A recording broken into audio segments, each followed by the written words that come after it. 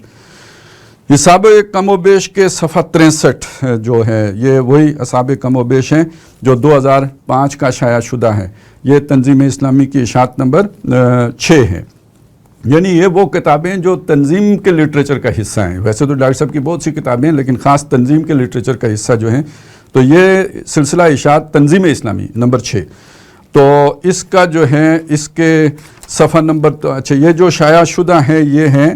2000 جو ہے وہ 5 میں یہ والا شائع ہوا ہے تو اپریل 2005 میں. اس کے صفحہ 63 پہ ڈاکٹر صاحب لکھتے ہیں کہ وہ اوپر چونکہ آخری کا لفظ استعمال کر چکا ہوں لہٰذا اب اسے تتمہ قرار دے لیں کہ میں نے انجمن خدام القرآن لاہور سے جو سہولتیں حاصل کی وہ کلیتاً یک طرفہ نہیں ہیں. اس لیے کہ مکتبہ کو جو نفع میری تصانیف اور تالیفات اور آڈیو اور ویڈیو کیسٹوں کے ذریعے ہوتا رہا وہ انجمن کے حسابات سے معلوم کیا جا سکتا ہے. یعنی وہ جو بھی ہوا وہ انہی کو ہوا اور اس حساب میں کبھی کوئی ایک پیسہ بھی میں نے وصول نہیں کیا. اپنے آپ کو تو انہوں نے بری ذمہ کر دیا اور بحمد اللہ میری کسی رائلٹی کی کوئی وراثت ایسی نہیں ہے جو میری اولاد کو منتقل ہو. دیکھیے پہلی جو 2 ہمارے سامنے ثبوت آئے ہیں ڈاکٹر صاحب کا ایک تحریری اور ایک تقریر اس میں انہوں نے اپنی رائلٹی ساتھ ہی کسی ادارے کی رائلٹی کا انکار کر دیا. 2 چیزیں تو وہاں پہ سامنے آ گئی. اب اس کے بعد یہ اپنی اس تیسری تحریر کے اندر وہ اپنی اولاد کو بھی اس رائلٹی کے حق سے محروم کر رہے ہیں اور اعلان کر رہے ہیں کہ میرے بعد میری اولاد کو بھی یہ اس طرح کا کوئی رائلٹی کا حق رکھنے کا اختیار نہیں ہوگا. تو یہ 3 چیزیں تو آؤٹ ہو گئیں. ڈاکٹر صاحب کی اپنی ذات, اس کے بعد کوئی ادارہ اور اس کے بعد ڈاکٹر صاحب کے قانونی وارثان, سب کو ڈاکٹر صاحب نے اس تحریر میں گویا یہ 2-3 چیزیں ہمارے سامنے آئی ہیں. اس سے یہ بات واضح ہو گئی کہ ان میں سے کوئی اس چیز کا حق نہیں رکھتا. اچھا یہ چیز اسی طرح چلتی رہی. 2010 آ گیا اور یہ ذہن میں رکھیے کہ 2010 میں ڈاکٹر صاحب کی وفات ہوئی ہے. تو یہ دور 2010 سے لے کے 2020 تک میڈیا کی دنیا میں کوئی ایسی بڑی تبدیلی نہیں آئی ہے. یہ سارا کچھ پہلے بھی تھا جو آج کو سوشل میڈیا ہے یا جو کچھ بھی ہے یہ سب اپنی جگہ پہ موجود تھا. اگر کوئی تبدیلی آئی ہے تو وہ یہ آئی ہے کہ یہ جو بھی پرنٹ مٹیریل ہے اس کی اب کمی, اس میں پڑھنے والے کم ہو گئے ہیں. اب سافٹ کاپیز کا رواج ہے اور اس طرح کا جو ہارڈ کاپیز ہیں یا جو پرنٹ مٹیریل ہے یہ عام طور پر یعنی اس کی تو پہلے بھی اتنا لوگ پڑھنے والے نہیں تھے اور اب اس طرح کے ادارے نقصان ہی میں چل رہے ہیں. یہ کوئی نفع بخش کاروبار اب نہیں رہا کہ آپ کتابیں بیچ کر چھاپیں. تو گویا یہ تو اور بھی خطرہ کم ہو گیا تھا کہ کوئی یہ کام کرے گا. لیکن یہ کہ ڈاکٹر صاحب کا وہ کلپ جو ہم نے سنا اس میں تو ڈاکٹر صاحب کہتے ہیں کوئی نفع بھی لے تو مجھے کوئی اعتراض نہیں ہے, بے شک کمایا کریں. تو بہرحال یہ جو چیز ہے اب ہم دیکھتے ہیں کہ 2010 میں ڈاکٹر صاحب کے انتقال کے بعد شورا کے اجلاس میں ڈاکٹر صاحب کے عزیزوں کی طرف سے, قانونی وارثوں کی طرف سے, سب کی طرف سے نہیں, کسی ان میں سے ایک یہ جو شعبہ سمع و بصر ہی سمجھ لیجیے ان کی طرف سے یہ بات آئی کہ ہمیں ڈاکٹر صاحب کے کاپی رائٹس لینے ہوں گے. اس میں پرابلمز بیان کیے گئے جیسے ابھی بیان کیے جاتے ہیں. جو ابھی جتنی باتیں کی جاتی ہیں ساری اس موقع پہ کی گئی. مثلاً یہ کہ لوگ شائع کر کے نفع کماتے ہیں. مثلاً یہ کہ لوگ جو ہیں وہ جب شائع کسی نے اگر کوئی ویڈیو اپلوڈ کر دی ہے تو اس کے بعد پھر یہ ہوتا ہے کہ جی وہ پھر ہمارا اس پہ حق نہیں رہتا, اس کا حق ہو جاتے ہیں. پھر ایک بات یہ بھی کی گئی کہ لوگ جناب مس یوز کرتے ہیں, کانٹ چھانٹ کر کے تو ایسے کلپ بنا دیتے ہیں کہ ڈاکٹر صاحب کا مدعا وہ نہیں ہوتا اور اس کو آگے پیچھے کر دیتے ہیں. تو یہ سارے جو بھی مسائل تھے یہ وہاں پہ لائے گئے مرکزی تنظیم اسلامی کی مرکزی شورا میں اور وہاں پہ تفصیلی گفتگو کے بعد جو بات طے ہوئی وہ بات تھی کہ جو ہر کتاب کے شروع میں, اس کے بعد جتنی بھی کتابیں پرنٹ ہوئی ہیں ان کے شروع میں وہ نوٹ کے طور پر درج ہوتی رہی ہے. میں وہ آپ کو پڑھ کے سناتا ہوں. یہ مرکزی تنظیم اسلامی کی شورا کا فیصلہ تھا جس کو کہ